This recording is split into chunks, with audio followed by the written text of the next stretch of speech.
Hello guys, hello Libra. Welcome dito sa aking channel Libra.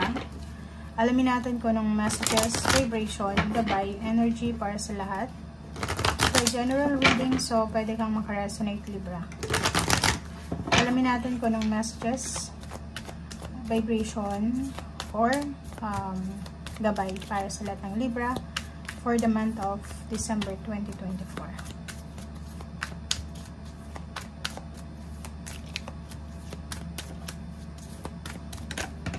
Okay.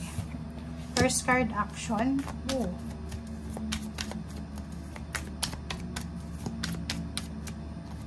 Okay, and nako, Libra. Nakikita ko sir dito na number 8 and 37, 7, 8, 9, 10. So, nakikita ko yung sobrang excitement. Okay? So, for the month of December, isang Libra ang sobrang excited.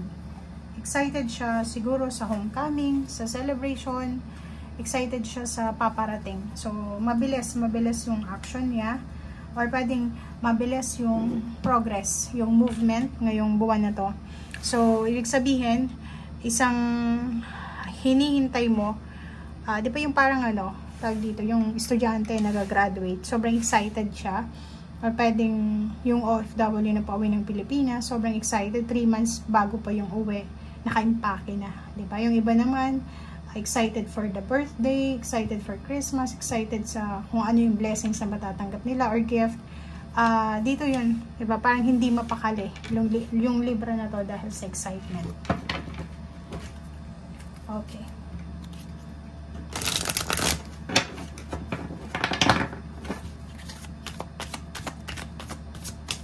Okay. Diba? So, nandito yung for a bear. Nakikita ko sa'yo dito na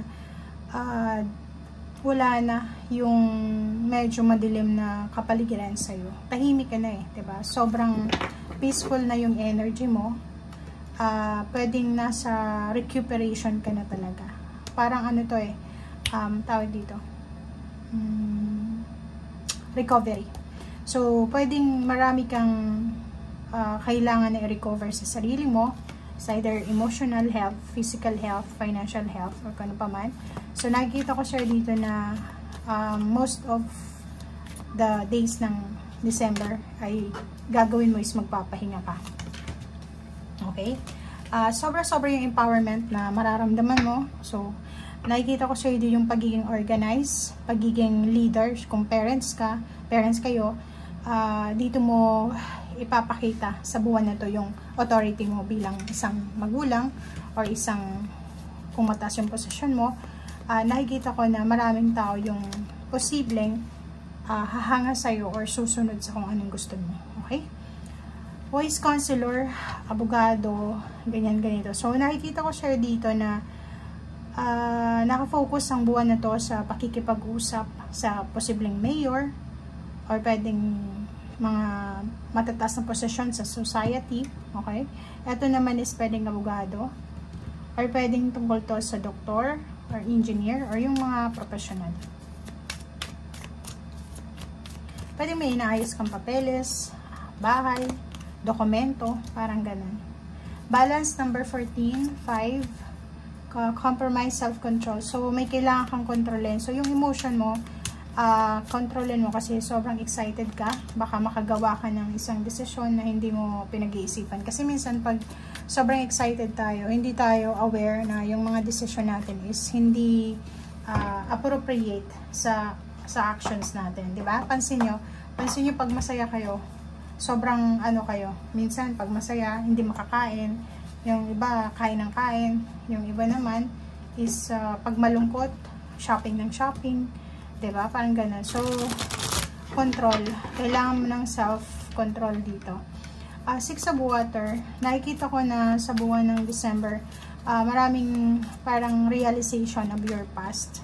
2 yung emperor mo. So, sobra-sobra, doble-doble yung stability and balance. So, pwedeng 2 makapangyarihan na tao to. Pwedeng 2 abogado, 2 doktor, ang kausap mo. Or pwedeng 2 steps or 2 beses kang magle-level up sa yung posisyon sa trabaho. O, diba? Tingnan mo. Ang daming choices, ang daming options. Parang binibigyan ka ng napaka-generous sa'yo ng universe sa month na to. Kita mo. Yun lang. Kasi, eto na, Ace of Wands, tsaka the Tower. Yun lang yung kailangan mong iwasan. Action, action. Huwag kang padalos-dalos sa yung decision making. Okay? Kasi may warning ka ditong the Tower. Pwedeng mali yung decision mo. Dahil sa sobrang mong excitement, mali yung magawa mo. Okay? So, yun. Isang fulfillment ng wishes mo, katuparan ng pangarap mo, o yung mga sakripisyo mo ay posibleng magbunga na. Mayroong mga relationship na magsisimula, mga healthy lifestyle, bagong buhay, literal na bagong buhay ito. Okay? Mag-iingat kayo sa kapwa nyo air signs na Gemini. Wow. Nakikita ko siya dito, mag-iingat ka sa mga fake news. Okay? Kasi yung fake news ay posibleng makasira sa diskarte mo. Yung information na dapat mong pakinggan is galing lang dapat sa mga professional. Lalo na kung kadil mo is doktor. Huwag kang maniniwala na may sakit ka kung hindi naman doktor nagsabi sa'yo. Diba? So, double confirmation yung Four of Swords. So, sinasabi sa'yo dito na sobrang peaceful, sobrang stable, sobrang parang karma to. It's a good karma card na sinasabi sa'yo na lahat ng nawala sa'yo, lahat ng pinagdaanan mo ay posibleng ibabalik sa'yo ng universe, lalo na sa emosyonal na buhay. Okay, so nakikita ko siya dito na may kailangan kang proteksyonan sa either pamilya mo or posibleng trabaho. So comment down below if may kailangan kang proteksyonan kasi ayaw mo nang maulit yung nakaraan. Siguro trabaho, pwedeng may trabaho ka ngayon, pero yung trabaho mo dati, hindi ka masyadong nakafocus, nawala yun sa'yo, so pwedeng nagsisisi ka. And ngayon, kung makikita mo dito, stability. Sinasabi na makakaalis ka na sa kung anumang unstable na situation. Pain and heartaches, mga past issues na yan, ay posibleng makakaalis ka na by the grace of God at the end of December 2024. Yung mga pain, heartaches, restrictions, if may anak ka, kapatid, kapamilya, na literal na nakulong siya, marami ditong mga tao na pwedeng makatulong para masettle yung kaso or kung ano man na stagnation, restrictions. Kung halimbawa sa company naman yan na ang tagal mo na sa company pero walang improvement, this year 2025, ito yung year na magkakaroon ng recovery. Yun. So, overall recovery to relationship, financial, mindset, yung past mo, yung present, and the future.